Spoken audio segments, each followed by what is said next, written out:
Bismillahirrahmanirrahim. Assalamualaikum warahmatullahi wabarakatuh. Selamat datang kembali di channel Masim Daily. Pada video kali ini saya akan menjelaskan telaah filosofis konsep materi ideal di dalam pendidikan Islam. Pembahasan pertama saya akan awali dari perspektif Islam ya, bagaimana materi pendidikan Islam yang ideal dalam perspektif agama Islam. Ya, secara syariat memang pendidikan Islam itu berisi serangkaian nilai-nilai keislaman yang harus diimplementasikan di dalam kehidupan sehari-hari. Ya, jadi di sana akan ada ajaran mengenai tauhid tentu saja yang pertama. Kemudian tauhid ini tentu saja berkaitan dengan akidah ya. Kemudian yang kedua adalah berkaitan dengan syariat yang kemudian akan bermuara kepada terbentuknya akhlak.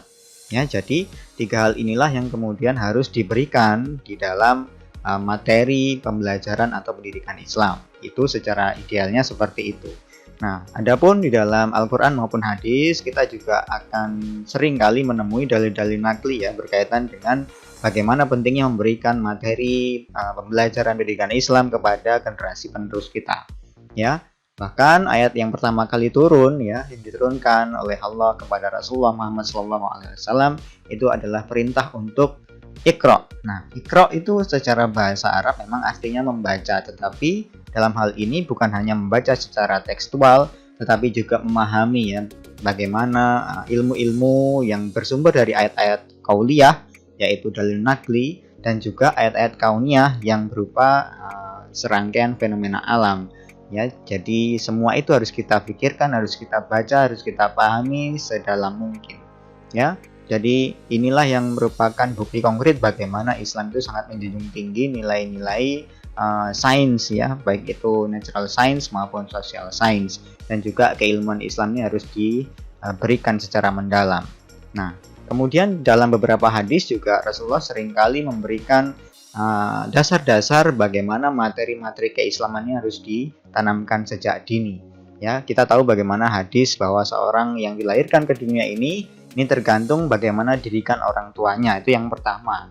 Nah, jadi apakah dia nanti akan menjadi seorang muslim yang taat atau menjadi seorang Kristen atau menjadi seorang Yahudi, itu tergantung bagaimana pola pendidikan dan juga materi-materi pendidikan yang diberikan kepadanya saat dia masih kecil sampai dia beranjak dewasa.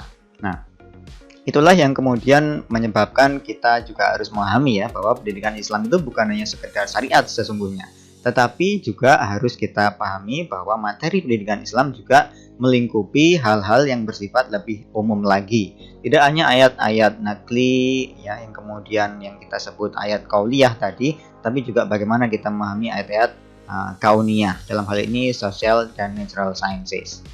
Nah, dalam perspektif undang-undang atau kebijakan nasional, kita tentu harus memegangi prinsip ya, karena kita hidup di Indonesia, maka Undang-Undang Nomor 20 Tahun 2003 mengenai Sistem Pendidikan Nasional menjadi acuan kita di dalam memberikan materi ideal di dalam pendidikan, terkhusus dalam hal ini adalah pendidikan Islam.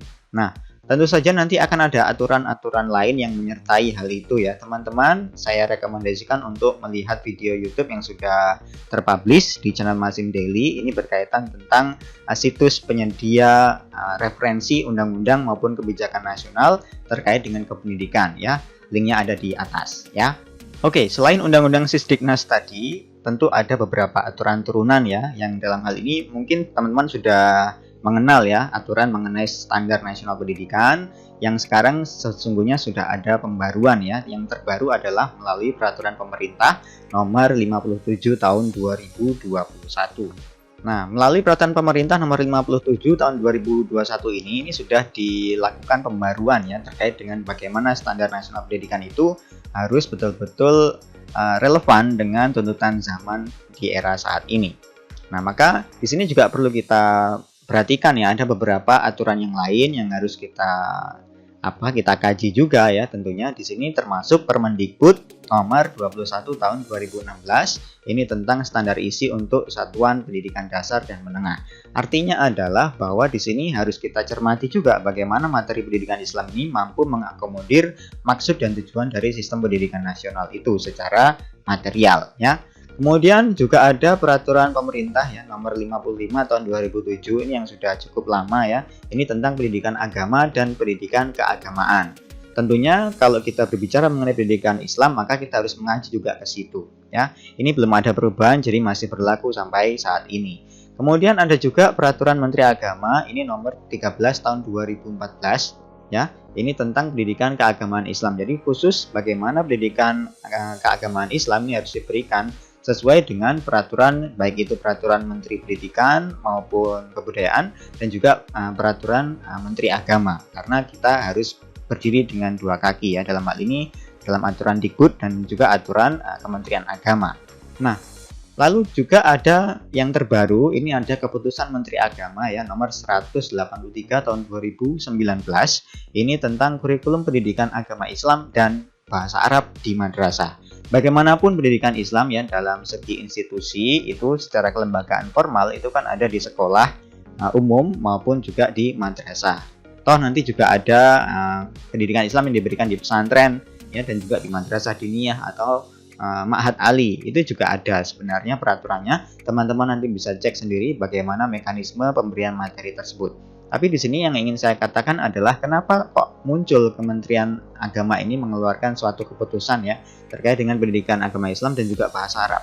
Perlu kita ketahui bahwa materi pendidikan Islam itu selalu bersumber kepada Al-Quran dan hadis. Sehingga penguasaan bahasa Arab ini menjadi hal yang tidak mungkin dikesampingkan begitu saja.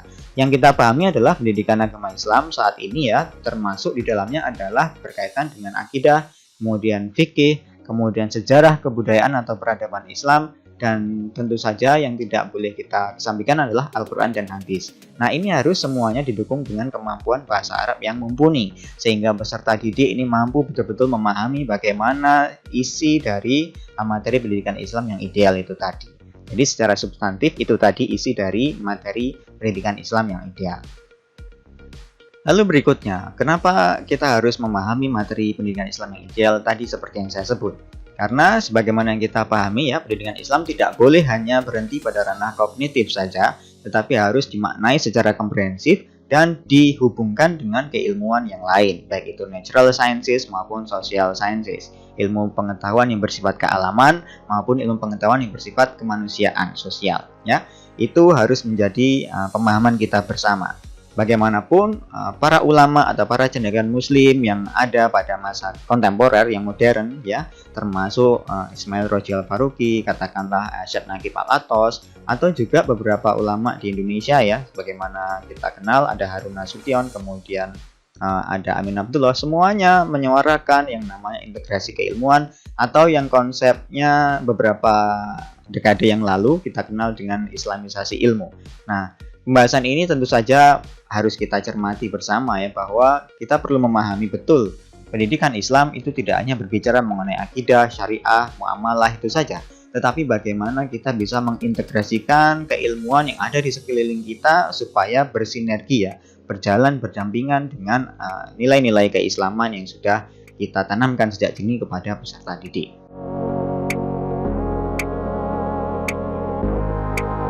Oke, pertanyaan kita hari ini adalah silahkan coba dijelaskan materi-materi apa saja yang harus kita kembangkan di dalam membentuk materi pendidikan Islam yang ideal, yang relevan dengan kebutuhan masyarakat saat ini. Ya, silahkan berikan argumentasi yang jelas dengan bahasa sendiri, tentunya harus disertai dengan referensi yang valid dan kredibel.